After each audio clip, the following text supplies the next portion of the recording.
कोई शब्द कहे, श्रोता जो है वहाँ चुप रहेंगे, कुछ नहीं कहेंगे। अगर उनको कहना है तो वो जब स्टेज से जब उतरेंगे तब जाके उनको प्रश्न करो। स्टेज में रहते हुए जब प्रवचन करते हैं उस समय कोई बात नहीं चलेगा, सुनो, तुम श्रवण करो, तुम्हारी इच्छा नहीं है तुम चल दो, तुम कोई शब्द नहीं कह सकते। और सत्संग ऐसा नहीं है।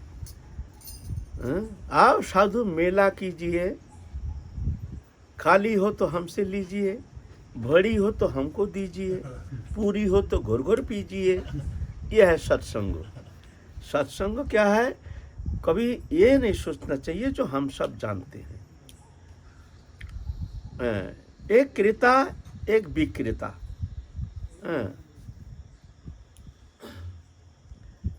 सिर्फ क्रेता खरीदने वाला और विक्रेता कुछ बेचने वाला, तो उसमें सत्संग ऐसे मजा नहीं आएगा। ठीक है, मजा नहीं आएगा। क्रेता भी होना चाहिए, विक्रेता भी होना चाहिए। हम तुमसे कुछ मिल गया तो हम खरीदेंगे, और हमसे कुछ अगर तुम्हारा कुछ अच्छा लगे तो हम बेचने के लिए तैयार है, वो भी तुम लो। ऐसा नहीं। जहां घमंड है, अहंकार है, हम बहुत जानते हैं, ऐसे भावना लेकर सत्संग में रहने से अनर्थ होता है, अपराध होता है। ऐसे भावना तो रखना ही नहीं चाहिए। सत्संग में जब जाओगे तो समझना चाहिए, सत्संग माने पहली भक्ति सज्जन कर संगा, दूसरी भक्ति मम कथा प्रसंगा। सत्संगति सज्जन किसे कहते हैं? जो सत्याश्रयी सत्य आश्रय। सत्य माने एकमात्र भगवान को ही आश्रय किए हैं। ये जगत अनित्य है, एकमात्र ठाकुर जी सत्य है। ये शरीर अनित्य है, शरीर संबंधी वस्तु अनित्य है, ये सत्य है। दृश्यमान जगत अनित्य है, ये पहले था नहीं, अभी नहीं है, पीछे नहीं रहेगा, ये सत्य है। हम भगवान के हैं, भगवान हमारी है, ये सत्य है। जो देख रहे हैं सब में भगवान है, ये सत्य है। ऐसे जो सत्य उपलब्धि, सत्य भावना, सत्य संकल्प, सत्याश्रय, वह है सज्जन, सत्जन। ऐसा थोड़ी होता है, हम जैसे थोड़ी होगा। हम तो भेद बुद्धि, नाना प्रकार कुबुद्धि, दुष्ट बुद्धि, मलिन चित्त, फिर अभिमानी, घमंडी, कितना अशेष विशेष दोष संपन्न। फिर भी जब सत्संग में बैठते हैं तो ये भावना लेकर बैठना चाहिए जो हमको कुछ खरीदना है। अगर खरीदना चाहते हो तो फिर कुछ लाभ मिलेगा। हाँ, बीच में कुछ देखते हैं, कुछ हमारे जो सामान है ये थोड़ा बिक जाए, अगर अच्छा लगे तो क्रेता भी बैठे, हाँ वाह, बहुत सुंदर, बहुत सुंदर, आप जो कहे हैं, ऐसा है। तो सत्संग में जब बैठते हैं तो पहले भावना ऐसे रखना नहीं चाहिए जो हम ही जानते हैं और सब कोई कुछ नहीं जानते हैं। वास्तव में ठाकुर जी घट घट वासी है, अविनाशी। किस घट में कैसे गुण लेकर के, कौन सा गुण लेकर के भगवान विराजमान है, हम कैसे जानते हैं? दृश्यमान समस्त जीव जगत जो है, सब में प्रभु ने ऐसे ऐसे गुण प्रदान किए हैं जो आप चकित हो जाएंगे। मनुष्य में ऐसा गुण है, ऐसे अबुद्ध प्राणी, उसमें भगवान ऐसे गुण प्रदान किए हैं, गुण दिए हैं। तो ऐसे नहीं समझना चाहिए जो ये कुछ जानते नहीं, हम ही जानते हैं। बहुत है सत्संग में आप जो कहते तुरंत खंडन मंडन करके, नहीं, ऐसा बात नहीं है, ऐसा बात नहीं है, शास्त्र में ऐसा कहा है, ऐसा कहा है, ऐसा कहा है। अब जो कह रहे हैं ये ठीक, ऐसे शब्द प्रयोग करना, ऐसे विचारधारा, ऐसे मानसिकता, ये ऐसे भावना लेकर सत्संग में बैठना नहीं चाहिए। उसमें क्या होता है, मलिनता आ जाती है मन में, अश्रद्धा आ जाती है, तो आओ साधु मेला कीजिए, खाली हो तो हमसे लीजिए, बड़ी हो तो हमको दीजिए, और पूरी हो तो घोर घोर पीजिए, आनंद लो। पहले भगवती सज्जन करो संग, सच ऐसे जो सत्याश्रयी है, सत्य संकल्प है, वो सज्जन है, उनके संग करना। सबका संग करना माना किए हैं शास्त्र में। हाँ, सेवा करो, आदर करो, संग नहीं करो। सेवा कर सकते हो, आदर सत्कार कर, तिलक है, कंठी है, माला है, हाँ वो प्रणाम में है और आदरणीय है, वो हमारे लिए पूजनीय है, ठीक है, संग नहीं। तो कैसे संग कैसे करें? संग करने के लिए 5 गुण बताए गए हैं। शांत, स्निग्ध, महत्तर, अनिंदुक, 4 गुण, 5 नहीं 4 गुण। शांत, स्निग्ध, महत्तर, अनिंदुक। पहले शांत स्वभाव, कोई कुछ कहते हैं बड़े शांति से उनको श्रवण करते हैं, आदर पूर्वक श्रवण करते हैं, अनादर नहीं करते।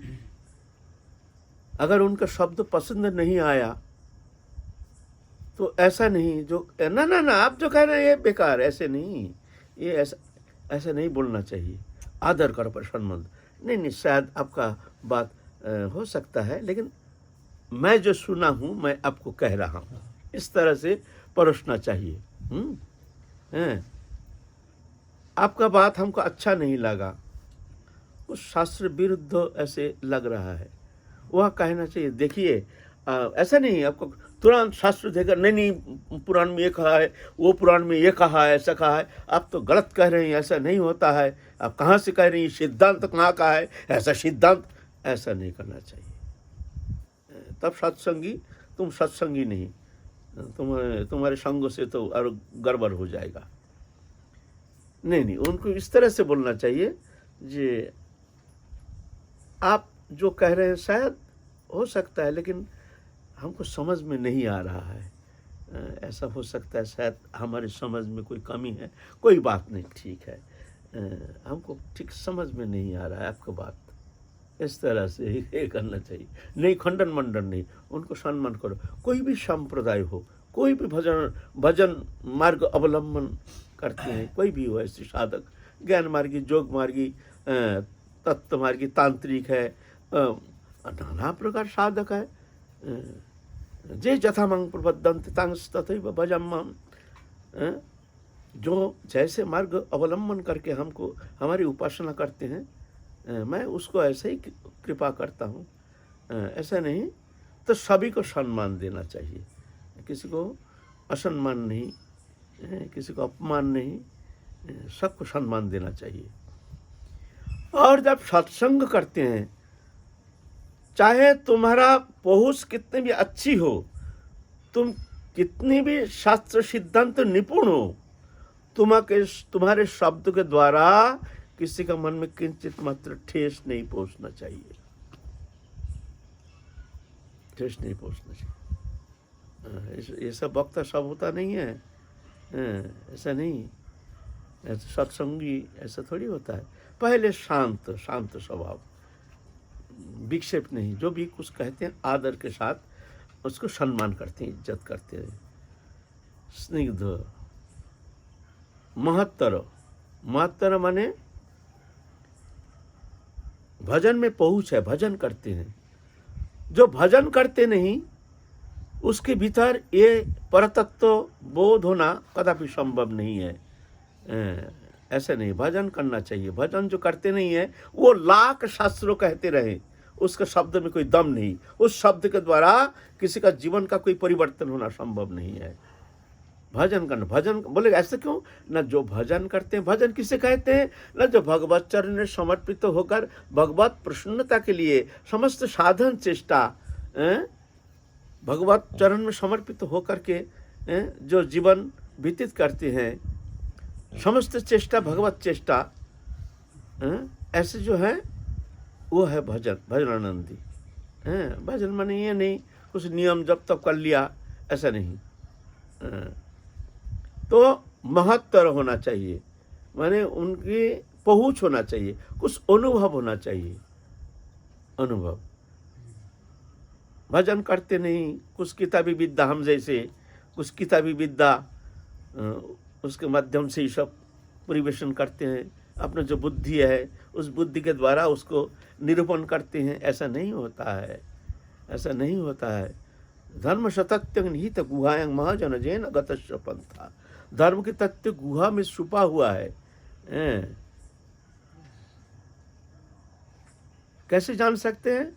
ना भगवत चरण में समर्पित हो करके, जो भगवत आश्रित हो करके जो भजन करते हैं, भगवान कहते हैं उसको मैं बुद्धि देता हूँ, जिस बुद्धि के द्वारा वो जान जाता है, वो बुद्धि प्रभु देते हैं। ददामि बुद्धि जोगं तंग जनमाम उपजानती, मैं बुद्धि देता हूँ। तो प्रभु की कृपा से वो परतत्व बोध होता है, अपने साधन चेष्टा के द्वारा नहीं। तो ऐसे महत्तरों जो प्रभु की कृपा से जो कुछ अनुभव प्राप्त किए हैं, और अनिंदु, किसी का निंदा नहीं करते हैं।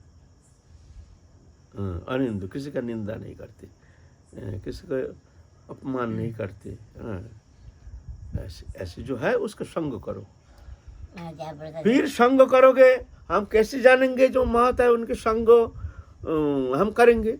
हम कैसे जानेंगे भाई उनके अंदर क्या गुण है क्या गुण नहीं है? हम तो देखते हैं दाढ़ी जटा है, कंठी माला है, बड़े बड़े बात कर रहे हैं, चलो इनका संग करेंगे, हमको कुछ मिलेगा। अरे कुछ प्राप्ति करने के लिए ही तो आते हैं ना। सभी तो कोई जो ब्रज में जो निवास कर रहे हैं, जो आए हैं भजन करने के लिए, चाहे कोई भी हो, गृहस्थी हो चाहे त्यागी हो, कोई भी हो, सभी का ही एक ही उद्देश्य है, हमको राधा रानी के चरण में भक्ति मिले, है ना। सभी परमार्थ लोभी है ना। तो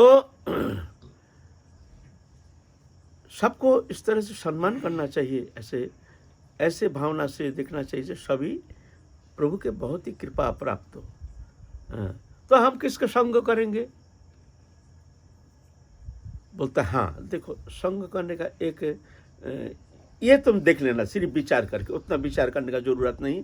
ये सजातीय स्निग्ध महत्तर अनिंदु है कि नहीं। सजातीय माने जो अपने परंपरा से, अपने जो मतावलंबी है, जैसे हम वैष्णव मार्ग राधा कृष्ण उपासक है, ऐसी उपासक। और विजातीय कोई ज्ञान मार्गी है, कोई जोग मार्गी है, ये विजातीय है। महत है, सत्य है, प्रणम्य, लेकिन वो विजातीय है ना, उसमें विरोध हो जाएगा। अब ज्ञान मार्ग के साथ आप सत्संग करेंगे, वो कहेंगे ये साकार उपासना, ये तो माया है। भगवान कभी भूख लगता है, प्यास लगता है भगवान का, भगवान कभी भूखे हैं, भगवान कभी खाते हैं, भगवान का भूख, भगवान कभी सोते हैं, भगवान को सुलाते हैं। मच्छर खाता है, मच्छरदानी लगा देते हैं, भगवान को मच्छर खाता है। तो उनको ये चलेगा नहीं, वो समझेगा ही नहीं, ये उनका अनुप्रवेश है नहीं। तो यह है विजातीय, वो ऐसे समझाएंगे, आपका भक्ति जो है उसमें थोड़ा सा ये आ जाएगा, थोड़ा दोष लग जाएगा। इसलिए सजातीय होना चाहिए। सजातीय स्निग्ध महत्तर अनिंदु, किसी का निंदा नहीं करती। तो हम कैसे समझेंगे? वो साधु संग कैसे करेंगे? ना पहले वहाँ बैठो, जाओ, पहले देखो उनका आचरण में हमारे दोष दृष्टि आती है कि नहीं, नहीं आना चाहिए, फिर सत्संग करो। अच्छा, सत्संग करने के बाद तुम जाते समय तुम देखोगे जो तुम्हारा मन पहले से थोड़ा अच्छा निर्मल हुआ है कि नहीं, थोड़ा भगवती भावना की थोड़ा सा ज़्यादा उन्मेष हुआ है कि नहीं, जागृति हुआ है कि नहीं, मतलब अच्छा लग रहा कि नहीं, हृदय थोड़ा सा गदगद हो रहा कि नहीं, जैसे भगवत विषय उद्दीपन हो रहा कि नहीं। ऐसा अगर होता है तो समझना वो संग अच्छा है। अगर मान लो सत्संग में बैठा, जाते समय वो जैसे था ऐसे ही था, बा कभी घड़ी देखते हैं, चलो बस समय हो गया, बस कथा सुन रहे हैं, कोई परिवर्तन नहीं, कोई ये नहीं, कोई रस नहीं, कोई भावना में कोई विशेष कुछ रस नहीं, तो समझ रहे थे वो संग से तुमको कुछ लाभ नहीं हो रहा है, हमारा समय बीता जा रहा है, उससे तो एकांत में बैठ कर के नाम जप करो। परिवर्तन होना चाहिए ना, थोड़ा सा हृदय थोड़ा सा निर्मलीकरण, निर्मल हो रहा है, अच्छा लग रहा है, थोड़ा गदगद हो रहा है हृदय, थोड़ा भावनामय हो रहा है, ऐसे ना भजन में थोड़ा और ज़्यादा आग्रह हो रहा है, कथा सुन करके अपना जो कमी है वो भी देखने में आ रहा है, अरे हमारे अंदर ये कमी, ये कमी, ये कमी, ऐसे जो स्थिति है ऐसे होता है तो समझ लेना वो सत्संग तुम्हारे लिए ठीक है, ऐसा ना। तो इस तरह से सत्संग करना चाहिए, है ना। तो बोलो क्या बोलना चाहते हैं? मैं 3 बात बोलूँगा महाराज। एक तो आप तो पहले जो बता रहे थे, दया सर्वभूतेषु संतुष्टो येन केनवा सर्वेन्द्रियोपशांता तुष्यन्ति आद्यो, जो जनार्दन शायद एक है। और पहले रह गया था क्या, जो अवचित शुद्राचार्य भजन देवा अनन्य भाव सादृग हरि मंत्र समय पुस्तक। आज एक पूछूंगा महाराज जी, बोलो। कि दूसरे संप्रदाय में दीक्षित हुआ है, रामानंद संप्रदाय है या रामानुज संप्रदाय में है वो, लेकिन उनका राधा रानी के प्रति किसी का प्रेम है ज़्यादा है, राधा रानी का सेवा के लिए, और किसी का सखा बनने का कृष्ण का ज़्यादा प्रेम आदर इच्छा है, और किसी का राधा रानी का सखी बनने का इच्छा है, लेकिन दीक्षित हुआ है वो रामानंदी या रामानुज संप्रदाय में, तो क्या वो लीला प्राप्ति उनको है पाएगा? देखो, कोई दूसरा संप्रदाय में दीक्षित है लेकिन पूर्व संस्कार वश उसको राधा रानी में मन लग गया, या पहले ही ऐसा होता है कभी कभी, जो हमारे जन्म से ही हमारे राधा कृष्ण में हमारे ज़्यादा रुचि है, लेकिन ऐसा महत्पुरुष के सानिध्य मिल गया, वो है रामानंदी, हमको पता नहीं, हम देखते हैं ये महत्पुरुष है, हमको दीक्षा लेना चाहिए, ये तो बड़े भजनानंदी है, समस्त शास्त्रज्ञ है, तो हमको जानकारी नहीं, तो हम तो दीक्षा ले लेते हैं और वो देते हैं राम उपासना, तो मौजूदा का राम उपासना करो, तो उसमें फिर क्या होता है, विरोध हो जाता है। अरे हम तो वृंदावन के राधा कृष्ण उनमें मन लगता है, अब राम में मन लगता नहीं है, वृंदावन में माधुर्य में उपासना वो अलग है। तो कभी होता है कि वो कोशिश करते हैं लेकिन मन लगता नहीं, पूर्व संस्कार बस। इसीलिए पहले दीक्षा नहीं लेना चाहिए, महत्पुरुष है ठीक है, दीक्षा लेने के लिए जैसे तुम्हारे मन की जो इच्छा है, तुम्हारे जो संस्कार है, तदनुसार ही ऐसे गुरु सान्निध्य प्राप्त करने के लिए प्रयास करना चाहिए। मान लो कोई निराकार ब्रह्म उपासना, तो ठीक है, ऐसे निराकार ब्रह्म उपासक जो उनके चरण सान्निध्य जाकर के उनसे दीक्षा लेना चाहिए, ऐसे होता है। बहुत सारे रामानंदी है जो कि अयोध्या छोड़ करके वृंदावन में आकर के राधे राधे करते हैं, ये राधे बरसाना में है। हम 42 साल से दिख रहे हैं वृंदावन में, राधा रानी धाम छोड़ के जाते नहीं कहीं, 42 साल हो गया। हम जानते हैं 42, वो भगवान है, भगवान का कोई संप्रदाय होता नहीं। हाँ, उनके जो मतवाद, उस मतवाद को हम गौरीय संप्रदाय का अंतर्भुक्त करते हैं, माध्य गौरीय संप्रदाय, लेकिन महाप्रभु गौरीय संप्रदाय नहीं, भूल हो जाएगा। महाप्रभु के अनुगत तो हम लोग गौरीय संप्रदाय, लेकिन महाप्रभु गौरीय संप्रदाय नहीं, है ना। तो भगवान उनके पार्षद में ब्रह्मानंदी थे, उनके पार्षद कोटि कहे हैं, ये ब्रह्म क्या प्रबोधन साथ छोड़े और था क्या, ब्रह्मानंद भारती, फिर तुम्हारा श्रीवास जो पंचतत्व के श्रीवास, नारायण उपासक हैं, नृसिंहानंद नृसिंह उपासक, मुरारी गुप्त राम उपासक, पार्षद सब माने एकदम एकांत पार्षद, लेकिन अलग अलग उपासना एकांत। ये तो महाप्रभु ऐसे दिखाए हैं, ऐसे दिखाए। हाँ, महाप्रभु जुगल उपासना जो है, माधुर्य उपासना, जो मंजरी स्वरूप उपासना पद्धति जो है, वो उपासना पद्धति को प्रदर्शन किए महाप्रभु, और उनके अनुयायी जो होते हैं हम लोग कहते हैं गौड़िया। गौड़ माने महाप्रभु के अनुयायी। ऐसा नहीं, भारत खंड में बहुत सारे महत्पुरुष हैं जो कि महाप्रभु को मानते हैं, और दूसरे संप्रदाय का इसमें कुछ फर्क नहीं पड़ता, क्यों भगवान है ना। भगवान होने का कारण हम बहुत देखे महापुरुष जो महाप्रभु को मानते हैं और पूजा करते हैं। हम गए थे एक यहाँ देहरादून में, वहाँ रहते थे एक सर्वदार बाबा, बड़े उच्च कोटि के महापुरुष, हुआ तो भगवान बोल के पूजित होते हैं, पूजित होते हैं। तो महाप्रभु एक निष्ठ भक्त एक दिन हमको बुलाए, जब आप 3 बजे थोड़ा आ जाइएगा, भजन करते हैं, हम एकांत में भजन करते हैं। हमको आदेश किया आप थोड़ा आ जाइएगा 3 बजे। हम 3 बजे गए तो वहाँ रिकॉर्ड टेप रहे, श्री कृष्ण चैतन्य प्रभु नित्यानंद, हरे कृष्ण हरे राम श्री राधा गोविंद, गान सुन रहे हैं। तो इसमें कोई दोष नहीं लगता है, भगवान है ना। मुरारी गुप्त था महाप्रभु के पार्षद, हनुमान के अवतार कहते हैं। तो महाप्रभु एक दिन कह रहे हैं, मुरारी देखो हम लोग तो राधा कृष्ण जुगल उपासक और कृष्ण है माधुर्य रस उपासना के सर्वोपरि, माधुर्य में घनीभूत विग्रह, सच्चिदानंद विग्रह कृष्ण, वेणु माधुर्य, रूप माधुर्य, लीला माधुर्य, ये 3 माधुर्य कृष्ण में अधिक है। राम भी एक ही है, अलग नहीं है।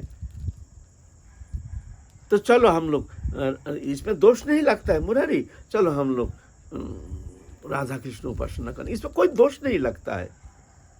तब मुरारी है महाप्रभु के विशेष पार्षद। तो कहते हैं प्रभु अच्छा हमको थोड़ा चिंता करने दीजिए। ठीक है, 2 दिन पीछे महाप्रभु फिर कह रहे हैं, मुरारी तुमने क्या सोचा, चलो हम लोग सब एक साथ जब राधा कृष्ण उपासना करते हैं, सखी मंजरी उपासना करते हैं, तो तुम इसमें कोई दोष नहीं लगता है। जो राधा रानी है वही जगत जननी सीता है, एक ही है, कोई दोष नहीं लगता है इसमें। मुरारी को कहते हैं, अच्छा प्रभु और थोड़ा सा हमको समय दीजिए। फिर अच्छा ठीक है, देखो चिंता करके देखो, सब तुम हम एक साथ रहते हैं, अगर तुम एक अलग उपासना करते हो, हर हम अलग उपासना करते हैं, इसमें मज़ा नहीं आता है, तुम चिंता करो। फिर ऐसा 2-3 बार ऐसा कहा, बीच में बोलते हैं, क्या तुमने चिंता किया, तुमने क्या चिंता किया बताओ। तो एक दिन महाप्रभु गए, हाँ मुरारी तुम क्या सिद्धांत लिया, क्या विचार किया। एक तो कटारी लाया, कटारी। प्रभु हमने चिंता किया, क्या चिंता किया, ये लीजिए। ये क्या तुम क्या कहना चाहते हो, समझ में नहीं आ रहा। कटारी हम क्या करेंगे, ना ये लीजिए, ये लेकर के प्रभु आप हमारे गले में बैठा दीजिए, हमारा जीवन समाप्त हो जाएगा, फिर मर के नया जीवन लेके आएंगे, फिर हम राधा कृष्ण उपासना करेंगे। जिस मस्तक को हम रामचंद्र के चरण कमल में समर्पित कर दिया, वहां से हम लौटा नहीं सकते प्रभु। हमने बहुत कोशिश किया, लेकिन एक ये मस्तक को हमने बेच दिया, बिक गया। अब बिका हुआ पुस्तक कैसे लौटाएं, हमसे असंभव हो रहा। इसीलिए प्रभु ये जीवन से हमारा मतलब नहीं है। आप जो कह रहे हैं आपका आदर्श भी हम पालन नहीं कर पा रहे हैं, प्रभु ये लीजिए, इसको हम समाप्त कर दीजिए, फिर नया जन्म लेकर आएंगे, फिर हम राधा कृष्ण उपासना करेंगे। महाप्रभु रो दिया, अरे मुरारी, अरे मुरारी, हम तो तुमको परीक्षा कर रहे थे। अरे रामचंद्र और कृष्णचंद्र अलग थोड़ी है, धन्य है तुम, ऐसे निष्ठा होनी चाहिए। निष्ठा होइले उठे प्रेमेर तरंग। हमारी निष्ठा की बहुत कमी है, निष्ठा होनी चाहिए। अरे तुम जैसे ऐसे प्रेमी रामचंद्र के भक्त हो, अरे तुम क्यों अपने इष्ट के चरण परित्याग करोगे। अरे हम तो तुमको परीक्षा कर रहे थे। रामचंद्र धन्य है तुम, धन्य है तुम, धन्य हो। आहा हा, ऐसे निष्ठा, तुम्हारी निष्ठा देख करके हम गदगद हो रहे हैं। आहा, ये महाप्रभु शिक्षा दे रहे हैं ऐसे, है ना। तो निष्ठा चाहिए, निष्ठा, है ना। इसीलिए कोई भी उपासना करें, है ना, उसमें निष्ठा होनी चाहिए ना। दुराचारी भी है और अनन्य है। फिर काल इस विषय में आलोचना करें। अब 11 बज गया ना, फिर काल फिर और प्रश्न करना। फिर सत्संग आओ, साधु मेला कीजिए। ये तो अगर एक संप्रदाय से कोई दीक्षित है हाँ, तो उनको अपने जो गुरु से मंत्र मिला, हाँ। उसके बाद वो दूसरा मंत्र करते हैं कोई, तो जैसे राधा नाम लेते हैं, तो गुरु के प्रति कोई अपराध बनता है इसमें? हाँ, गुरु में निष्ठा की हानि होती है। राधा नाम उत्तम है, शास्त्र में कहा है। राधा रानी के नाम के महिमा इतने वर्णन किए हैं जी, इसके ऊपर कोई नाम है नहीं। हैं? चाहे कृष्ण नाम लो, चाहे राम नाम लो, चाहे कितने भी नाम लो, राधा नाम की महिमा इतने वर्णन किए हैं जो ठिकाना नहीं शास्त्र में, है ना। मान लो गुरु तुमको जो भी मंत्र दिए हैं, जो उपदेश किए हैं, उसी मंत्र तुम निष्ठा के साथ अगर तुम जपते हो, उसमें तुम्हारी ऊपर पूर्ण कृपा हो जाएगी, है ना। उसमें गुरु निष्ठा, गुरु ने दिया है, मतलब उनके जो शब्द है उसके ऊपर हमारे विश्वास नहीं, भरोसा नहीं। राधा नाम में शक्ति ज्यादा है, ठीक है, लेकिन गुरु जो मंत्र दिए क्या उसमें तुम्हारे कोई विश्वास नहीं है, भरोसा नहीं है, उसमें राधा रानी प्रसन्न नहीं होंगे, और उस मंत्र जपने से क्या राधा रानी के चरण कमल हम प्राप्त नहीं कर पाएंगे? तो गुरु के पास गए क्यों? तो पहले राधे राधे करते हैं? बोलो। अब गुरु मंत्र दिए हैं, हमारा मन लगता है, अरे अच्छा है, ठीक है, ये तो शास्त्र भी कहा है, ये तो स्वीकार करना ही पड़ेगा। राधा नाम के जो महिमा वर्णन किए हैं, इसके ऊपर और कोई नाम की महिमा कोई शास्त्र में है ही नहीं है। ये राधाष्टमी के जो व्रत है, बोलते राधाष्टमी के व्रत जो पालन करते हैं, 1000 एकादशी का फल मिलता है, 1000 एकादशी का। राधा इतना महिमा वर्णन किया है ना। ठीक है, तो है? दीक्षा लेने की भी कोई स्थिति है कि उस स्थिति में जाकर के ही दीक्षा होगी? हाँ, दीक्षा लेने के लिए पात्रता विचार होती है, पात्रता विचार, गुरु परीक्षा, शिष्य परीक्षा ये होती है। जब तक परीक्षा में जो पास नहीं करते हैं, तब तक जाकर के नाम साधन करते रहो। कोई भी नाम, जिस नाम में तुम्हारी रुचि हो, उस नाम आश्रय करके तुम भजन करते रहो। फिर अंतःकरण जब शुद्ध हो जाएगा, तब जा कर के गुरु कृपा करेंगे तुमको। मन की कैसी स्थिति होनी चाहिए, मतलब आगे चलेंगे, चलो आगे चलेंगे, इस विषय काल फिर आलोचना करेंगे, है ना। अभी तो कोई पात्र विचार नहीं है ना, गुरु परीक्षा है ना शिष्य परीक्षा है, इसीलिए सब विभ्रांति आ रही है। शिष्य में विभ्रांति, गुरु में विभ्रांति। गुरु भी सब कोई थोड़ी हो सकते हैं, सब कोई गुरु होने के अधिकारी थोड़ी हैं, ऐसे नहीं। गुरु कैसे होते हैं, गुरु लक्षण क्या होता है, ये सब है शास्त्र में। अच्छा, जय जय श्री राम।